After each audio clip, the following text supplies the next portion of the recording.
y después otros referentes que empiezan a sonar como potenciales candidatos dentro de lo que es el peronismo ampliado, digamos, como Sergio Massa también. Sí, y 3 episodios, como resumíamos recién, ¿no? El anuncio del pedido de préstamo al Fondo Monetario Internacional, el veto a la ley que finalmente votó el Congreso de la Nación de tope a las tarifas, o que intentaba poner un tope, retrotraer a noviembre del año pasado, recordemos, ¿no? Porque de eso se trata. Y por otro lado, bueno, una posible medida de fuerza en las próximas semanas, ¿no? Pero cambiamos el tema. Ayer nos pedían que tuviéramos café, tendremos que volver al café. Hay que traer el cafecito, porque, claro, a esta hora viene es hora bien, de hace café. frío, hay que tomar un café. De café, de mate, sí. Y vendría bien. Hernán Lecher es nuestro invitado en el día de hoy, concejal de San Martín, economista. ¿Un mate político se puede o queda mal, Hernán? Sí, falta el mate. Con puede. 2 bombillos. Yo a mí me encantaría. Con pura, lo que sea. 3. Con unos bizcochitos, lo que sea. Bueno, ¿qué tal?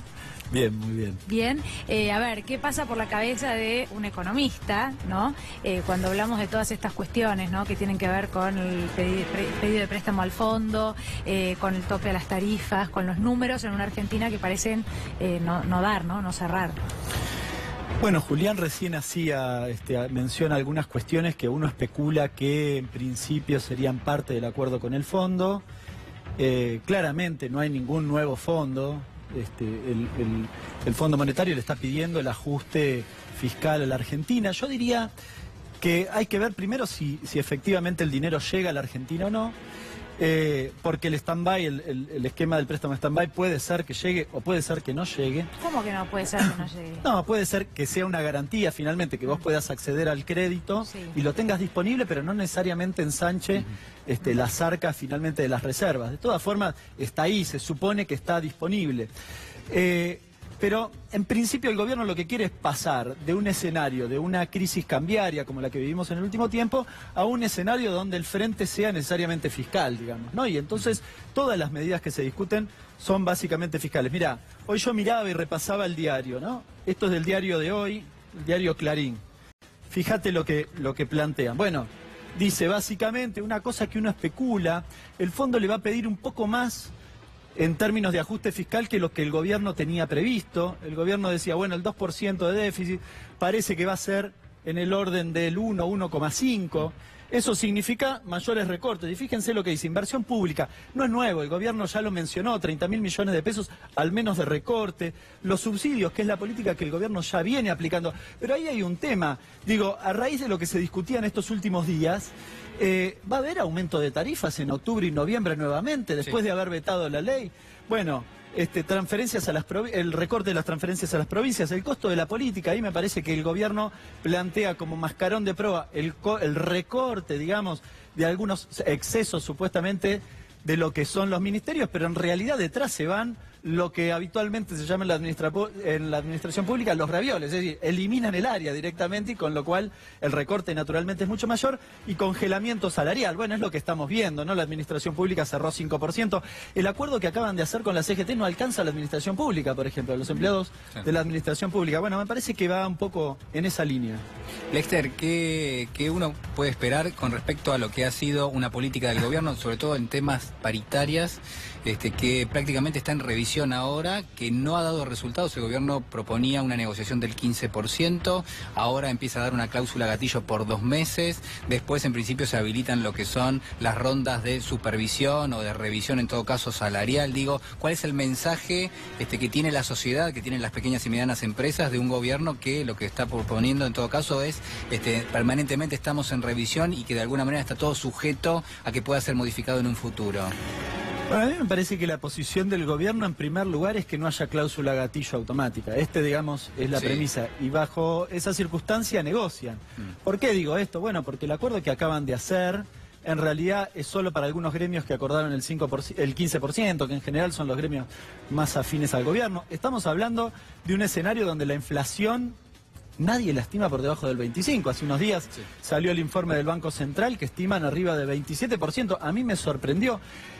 Venían planteando 22 y saltó al 27, es decir, 5 puntos por este esquema de evaluación reciente. Bueno, estamos hablando de una pérdida de poder adquisitivo muy significativa, incluso con ese 5%. Me parece que el gobierno, por un lado, recién lo mencionaba en relación a la administración pública, lo que quiere es hacer los deberes del fondo, necesita no aumentar el gasto público y en eso va naturalmente los salarios del empleado público, pero además necesita o plantea de cara a la sociedad que parte de ese ajuste también se haga en el sector privado. ¿Cree que eso puede reactivar la economía? Yo tengo serias dudas, digamos, además, en un escenario donde naturalmente eso impacta sobre el bolsillo de los trabajadores y profundiza una crisis que ya está planteada y que diría que es más estructural. Caída del salario real, aumento de tarifas, vos hablabas de las pymes, caída del salario real, aumento de tarifas, apertura importadora del costo de financiamiento, que la verdad no han hecho prácticamente nada. Hace unos días Vidal anunció algunas medidas, pero la verdad que es un paliativo que básicamente reconoce un problema real, que es que las pymes hoy el problema que tienen es que se ha roto la cadena de pago, con lo cual necesitan financiarse para pagar lo que tienen, las deudas que ya tienen, digamos, ¿no? Hernán, estamos de cara a que la CGT, o por lo menos el triunvirato de la CGT, tome una decisión, ¿no?, respecto de la medida de fuerza o no. Ya sabemos que hay como un arco, un gran arco sindical que la está pidiendo desde hace tiempo o que está esperando esta decisión de la CGT. Te traslado de los números un poco al espacio político. ¿Qué margen crees que tiene la CGT de maniobra ahora para tomar una decisión de este tipo o para no llamar a una medida de fuerza? La verdad, yo creo que la CGT que hoy se reunió tiene más ganas de no convocar al paro, porque de hecho esa amenaza de convocatoria al paro me parece que no la hacían muy motivados por sus propias convicciones, por decirlo de algún modo, sino por la presión en general de sus propios gremios, incluso, que en las regionales le estaban reclamando esto. Esto es lo que uno percibe, yo lo percibo en San Martín. Incluso gremios, digamos, representados en la actual CGT o en el triunviro de la actual CGT, reclaman justamente la convocatoria al paro. Y me parece que en todo caso la presión va increyendo, ¿no? Con lo cual creo que políticamente tienen muy poco margen para esquivar el bulto a la convocatoria de una movilización o de un paro general, pero creo que además el gobierno también los está presionando y jugando muy fuerte para tratar de persuadir de que así no lo hagan, ¿no? ¿Qué pasa con la pobreza en la Argentina? El gobierno prácticamente festejó los últimos números, claro, son los números de fines del año pasado, que dio a conocer el INDEC, pero durante esta semana, hace apenas algunas horas, Agustín Salvia, que es uno de los responsables del Observatorio Social de la Deuda de la Universidad Católica, dijo, en la primera parte del año van a subir 2 puntos lo que son los datos de pobreza, y probablemente en la segunda parte del año van a subir otros 2 puntos, esto es, más de 2 millones, 3 millones de personas que empezarían a sumarse en lo que es el cuerpo, lamentablemente, ¿no? El cuerpo de aquellos que sufren la pobreza en la Argentina y que la verdad que no pueden llegar directamente a fin de mes. Sí, no sé si no se queda corto. En realidad hay que ver qué pasa en el segundo semestre, pero ustedes saben, yo el 25% que anunció el gobierno, tengo serias críticas respecto de la metodología y una serie de cuestiones, con lo cual creo que claramente está subestimado. Lo que sí es cierto es que en este año, si uno piensa, a ver, ¿qué afecta la evolución de la pobreza? Los ingresos de los trabajadores registrados, sobre todo de los sectores que tienen menos ingresos, claramente van a perder. Los ingresos de los jubilados, claramente, sobre todo los de la mínima, o en realidad los de la mínima, sí, porque que el resto, es el grueso directamente. Claro, porque son los que están en la línea o cerca de la línea de la pobreza, que pueden quedar arriba o abajo. Es el 60-65% de las jubilaciones. Claramente les ha ido mal en el primer trimestre, les va a ir mal el segundo, probablemente pase lo mismo en el segundo semestre. Los ingresos de los trabajadores no registrados, lo mismo, uno no imagina que en ese escenario les vaya a ir bien. Probablemente el empleo no tome dinamismo, es decir, no haya crecimiento en el empleo. No hay posibilidades que la pobreza no aumente. Lo que podemos discutir es cuál es el margen. Bueno, Salvia dice 4 puntos, probablemente sea en ese orden, tal vez más.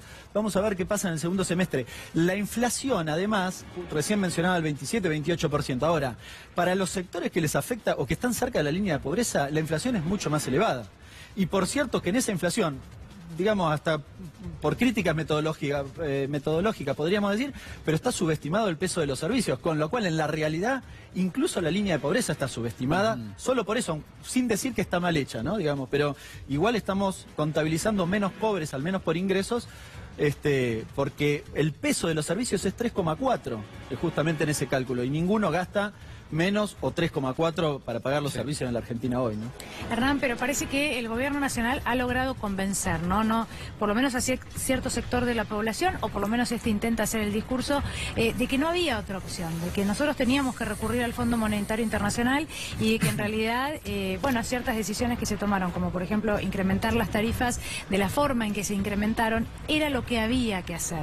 La pregunta es, porque siempre resulta interesante plantearnos, bueno, ¿había otra opción? O por lo menos quienes proponen que había otra opción. ¿Cuál era esa opción o cuál sigue siendo, ¿no?, todavía esa opción más allá de recurrir al fondo? Bueno, estamos discutiendo cuestiones fiscales y el déficit. Finalmente, el gobierno ha recorrido el camino inverso a reducir el déficit.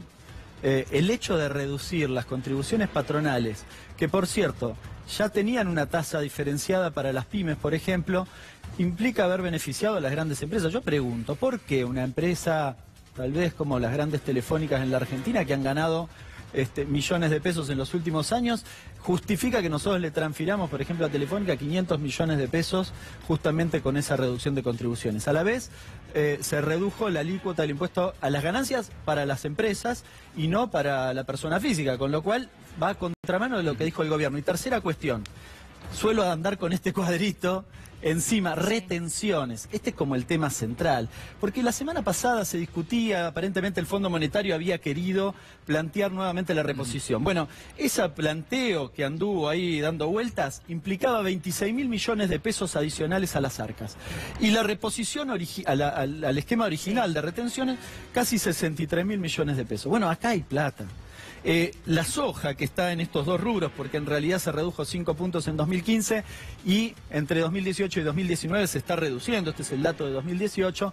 Bueno, el 90% de la soja lo exportan 10 pools de siembra. 10 pools de siembra. O sea, si querés segmentar trigo, maíz y soja, dejá fuera el 10% que son los pequeños productores y recaudá de nuevo el 90% de los 63.000 millones que se plantean acá. No es tan difícil. Evidentemente el gobierno, ese anuncio duró, ni siquiera fue un anuncio y duró un suspiro. Sí. Y duró un suspiro porque el gobierno se encargó rápidamente de dejar tranquilo a ese sector que ha ganado mucho y que no hay justificativo para que tenga estos ingresos, que no iba a tocar ni discutir esta cuestión. Me olvidé la cuestión financiera, pero bueno, eso es un poco más largo. Bueno, ahí va la pregunta justamente, porque hablabas más temprano de un enfoque fiscalista por parte del gobierno. La pregunta es si el gobierno no se está equivocando, si no está atendiendo cuestiones que no tienen que ver con la urgencia de la Argentina. Esto es, la Argentina necesita dólares, lo que se está verificando es que está pidiendo un préstamo al Fondo Monetario, ese dinero probablemente le alcance para cubrir una cantidad de meses, pero la solución de fondo no aparece, y tenemos temas como las letras del Banco Central que vencen cada 15, 20 días, tenemos también la recomendación del Fondo Monetario de dejar flotar el tipo de cambio libremente. Digo, ¿cómo estás viendo lo que es este mapa financiero que está muy complejo, ¿no? Está muy bien, comparto eso. En realidad el problema estructural no está resuelto, que es el problema de la escasez de dólares, y el gobierno ha hecho lo contrario a intentar garantizarse ingresos en dólares. Haber liberalizado absolutamente la liquidación de la cosecha. La posibilidad de o haber desregulado todo lo que tiene que ver con la cuenta capital, esto es el ingreso y la salida de los fondos golondrina. Haber entendido mal la etapa que estamos en el mundo, digamos, y haber creído que quizás porque jugaba al tenis con Renzi podía exportar más la Argentina, cosa que no sucedió.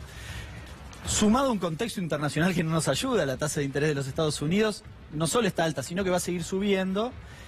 Y algunas cosas, digamos, que podríamos complementar, la promoción de los créditos UBA que generan presiones sobre el dólar. Me parece que además algunas falencias en la administración de lo que tuvo que ver en la relación, digamos, Banco Central versus la política del Ministerio de Economía o de Hacienda. Bueno, creo que han generado un escenario muy complicado. Ninguna de esas cosas se ha resuelto, ninguna. Con lo cual, comparto contigo que si en todo caso llegan los dólares, puede durar 1 año y medio, tiran tal vez hasta la próxima elección, tal vez estén pensando justamente eso, pero el escenario no está resuelto y finalmente vamos a terminar en el mismo lugar, ¿no? En el día de ayer y sentada en este mismo lugar, una legisladora de Cambiemos nos decía, bueno, también en coincidencia con este discurso que se baja desde el gobierno nacional, decía, bueno, pues con la cuestión tarifas no se podía hacer otra cosa, porque en realidad utilizaba esta palabra, sincerar, ¿no? Y nosotros, bueno, le pedimos algunas explicaciones más respecto de ese término, porque, bueno, muchas veces se sostiene o se le explica a la gente y es un buen espacio para aclararlo. ¿Por qué había que sincerar las tarifas? Si había que sincerarlas, si se podía seguir con el esquema anterior. Y yo soy medio inflexible en eso, pero yo no entiendo la discusión de por qué eliminar los subsidios, que es tal vez el mejor mecanismo de transferencia de ingresos que puede existir, porque cuando yo pago la tarifa de luz y en lugar de pagar 1.000 pesos, pago 500, me están dando 500 pesos en el bolsillo, no hay duda de eso. Bueno, pero hay quienes sostienen que con el subsidio lo estás pagando igual vos, lo que pasa es que no lo pagas todos los meses a fin de mes. Bueno, pero justamente lo estás pagando repartido entre todos. La discusión es cómo se distribuía ese subsidio. Entonces, la primera, dos falacias del gobierno. El gobierno dice, si va a los sectores medios está mal, o ahí va a algunos sectores altos. Yo la verdad que prefiero eso y no que matemos a aquella persona que hoy se tiene que financiar para pagar la luz, lisa y llanamente. Ahora, en todo caso había que trabajar en mejorar la eficiencia de ese esquema, cosa que el gobierno no hizo. El gobierno cortó de cuajo los subsidios. La otra cuestión es, el interior pagaba más, claro. Ahora, lo que equiparamos es para arriba, ahora pagamos todos mucho, porque no se federalizó de última el subsidio, además de una mentira, porque por ejemplo, en el caso del gas, el aumento del gas en Boca de Pozo generó aumento en todo el país en el gas. De hecho, sino que me expliquen por qué no solo aumentan los servicios en el AMBA y aumentan el resto del país. Bueno, nada, es una gran mentira. Yo creo que el gobierno tenía la vocación de hacer un ajuste, había plata allí y sencillamente fue a recortar los subsidios. ¿Qué pasa con lo que viene en el Congreso ahora, yendo al terreno político, en función de que el gobierno apuesta lo que es, sobre todo, todas sus herramientas de negociación a llevar adelante una ley de presupuesto 2019 con un recorte importante que es el que le va a pedir el Fondo Monetario? Digo, ¿hay posibilidades? ¿Cómo ves a lo que es la comunidad política, la oposición puntualmente, puede llegar a apoyar al gobierno en este sentido? Bueno, uno tiene más expectativas que lo que fue, por ejemplo, la discusión del año pasado, ¿no? Tal vez, pero en el sentido de que me parece que en el Congreso, para el gobierno va a ser mucho más difícil aprobar un presupuesto, no solo porque está muy bien planteado por vos, Julián, no solo porque obviamente no tiene mayoría, sino porque además tiene que aprobar un presupuesto de ajuste, naturalmente. Me parece que es un buen antecedente lo que pasó en el caso de las tarifas, digamos, donde finalmente se consensuó un proyecto que uno puede decir estaba mejor o peor, pero que un amplio abanico de sectores opositores lo acompañaron. Y me parece que también hay que mirar qué puede pasar en el Senado, porque hubo muchas discusiones. El propio presidente en la conferencia de prensa después dijo, bueno, hay que ver con el peronismo que era responsable y ahora no lo es, ¿no? Hablando particularmente de Pichetto y un sector de los senadores que reportan a los gobernadores, finalmente cómo se van a comportar en ese escenario. Para los gobernadores no es bueno este presupuesto de ajuste, naturalmente pierden las provincias, con lo cual hay que ver finalmente qué pasa. Imagino además que el Fondo Monetario les va a exigir naturalmente que se apruebe ese presupuesto para entregar la plata a la Argentina, con lo cual, bueno, hay que seguirlo muy de cerca. Yo tengo expectativas de que sea, además de un debate muy interesante, al gobierno no le sea fácil plantear ese ajuste, ¿no? Gracias, Hernán, por haber estado aquí con nosotros. Las próximas facturas. Las traigo yo, no hay bueno, problema. dale. Bueno, seguimos en vivo en la reunión de Consejo Directivo de la CGT a la espera de alguna novedad con uno de nuestros móviles. Sí, también atención porque en las próximas horas se va a anunciar muy probablemente lo que es el acuerdo con el Fondo Monetario Internacional. Bueno, de eso hablábamos precisamente, las condiciones que va a pedir el Fondo Monetario y el dinero que se va a aprobar y la mecánica, ¿no? Que es también muy importante, si se hace todo un desembolso o son a través de desembolsos parciales, que obviamente digo es lo que se está negociando allí en Washington. Pero ahora tenemos que hacer una pausa. Sí, hacemos una pausa y ya volvemos.